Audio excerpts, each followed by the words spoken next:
हे मूर्त स्वरूप देत असताना पर्यटनामध्ये काम करणारे आपले एक प्रतिनिधी गणेश कोरे यांनी मी अजितदादांना भेटलो आणि आत्तापर्यंत आमच्या चर्चा खूप झाल्या. शिवनेरी किल्ला आणि परिसराच्या विकासासाठी सरकारने त्या वेळेच्या मदत तर केलेलीच आहे, पण पर्यटनात आम्हाला जे झेप घ्यायची आहे त्याकरता आराखडा तयार करायचा आहे आणि तो आराखडा तयार करण्यासाठी आम्हाला तुमची मदत पाहिजे.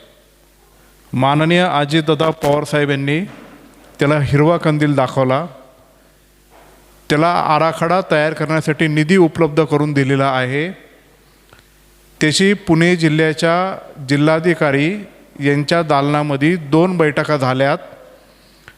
आराखडा तयार करण्यासाठी टेंडरसुद्धा फ्लोट झालेले आहेत.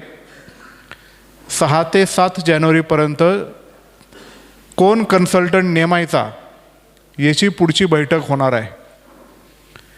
तर त्या जिल्हाधिकारीच्या दालन्यामध्ये बैठक होत असताना इतिहासाचं संशोधन करणारे काही लोक, निसर्ग आणि जैवविविधतेचं संशोधन करणारे काही लोक, प्राण्यांच्या बाबतीत संशोधन करणारे त्याची माहिती असणारे काही लोक, धार्मिक स्थळाचे जतन करणारे आणि ती पुढं कशी नेली पाहिजे त्याचे काही लोक, यांच्या संकल्पनेनुसार पर्यटनाचा इन्फ्रास्ट्रक्चरल विकास तर आपण करायला पैसे देऊन, पण त्याची आयडिया ऑफ जुन्नर ही जगासमोर आली पाहिजे. आणि ती आयडिया ऑफ जुन्नर आपण जेव्हा पुढे नेतो तेव्हा आपण डेव्हलपमेंट करून इथला निसर्गाचा ऱ्यास केला आहे, इथले गड किल्ल्याचं वाट लावली, इथल्या प्राणी इथून पळून गेले आणि वेगळ्या पद्धतीने आपल्या तालुक्याचं पर्यटन होईल असं होणार असेल तर आमची त्याला मान्यता नाही असं त्यांनी सांगितलं.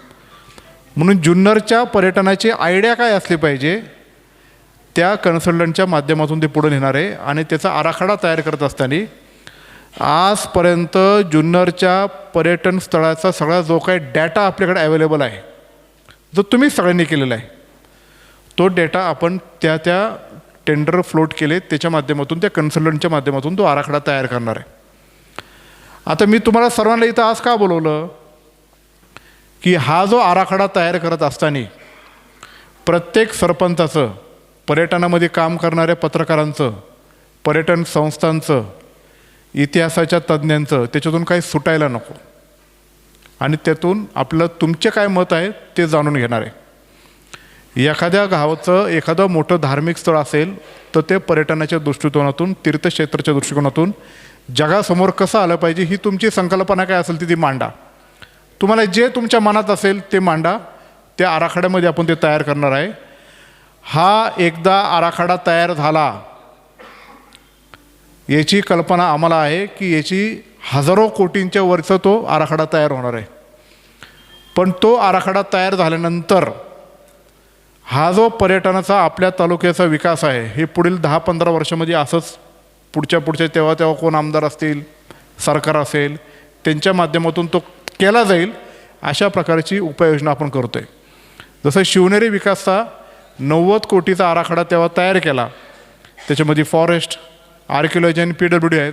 तो टप्प्याटप्प्याने दरवर्षी जेव्हा जे मुख्यमंत्री होतील, जे आमदार होतील, जे सरकार होईल त्यांनी थोडे पैसे देऊन आत्तापर्यंत शिवनेरी किल्ला इथपर्यंत विकसित झालेला आहे.